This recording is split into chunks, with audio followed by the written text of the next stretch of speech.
আমি একটা চিরন্তন সত্যি কথা বলবো, এটা আসলে বাস্তব কথা।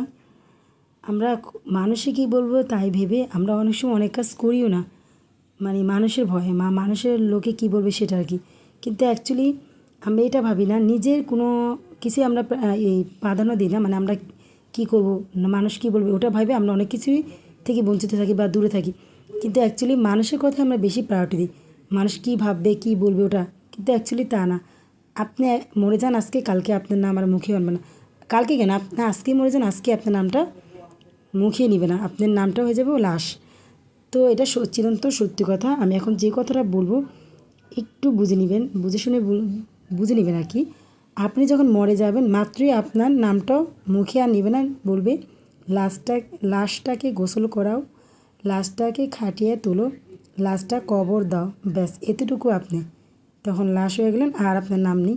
আর এই মানুষ কী বলবে ভেবে আপনি সারা জীবন কাটিয়ে দিচ্ছেন।